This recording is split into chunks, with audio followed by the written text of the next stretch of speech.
नाबालिका को दुष्कर्म मामला रे अभियुक्त को 20 वर्ष कारादंड देश।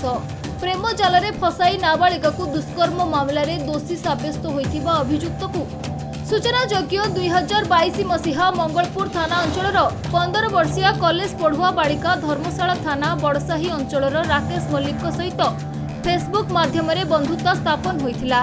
परवर्ती समय अभियुक्त राकेश नाबालिका को ता प्रेम जाल रे फसाई अपहरण करी प्रथमे जगतसिंहपुर नहीं रखिला, परे तमिलनाडु नहीं 5 मास रखी जोर जबरदस्त शारीरिक संपर्क रखुथिला। तेबे संपृक्त नाबालिका दुष्कर्मर शिकार हेबा परे तार परिवार वर्ग को खबर देथिला। एनी परिवार वर्ग मंगलपुर थाना रे लिखित अभियोग मध्यम करथिले। अभियोग को भित्ति करी पुलिस राकेश को तमिलनाडु गिरफ्त करी कोर्ट चालान करथिले।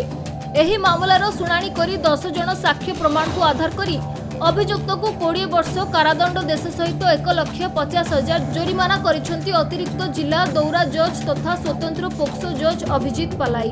एथि सहित अनादय 2 वर्ष 6 मास अधिक कारादंड देश सहित पीड़िता को 4 लाख टंकार क्षतिपूरण प्रदान करने को जिला आईन सेवा प्राधिकरण को निर्देश देइछंती।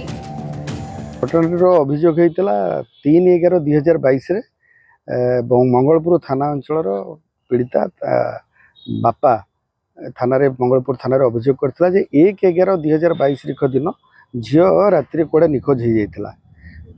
परे पीड़िता 5 मास पर तमिलनाडु उद्धार होता।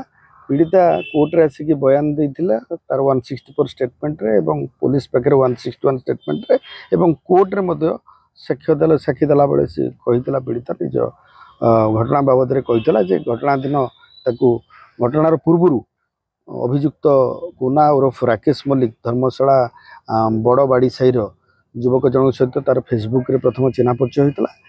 परवर्ती समय यहाँ प्रेम रे परिणत होता एवं से प्रेम को आधार करके युवक जनक अभियुक्त जनक आसिक 1/11/2022 तारिख दिन पीड़ितार घर पाखे पहुँचिक एक मोटरसाइकेल प्रथम जगतसिंहपुर और परवर्ती समय जगतसिंहपुर 2-3 दिन रहा नहीं तमिलनाडु नहीं रखी जगतसिंहपुर 3-4 दिन और तमिलनाडु 5 मास रहा भितर युवती जन को जोर जबरदस्त अनिच्छा सत्वे अभियुक्त जनक धर्षण कर जाजपुर कृष्ण नायक रिपोर्ट खबर ओडिशा।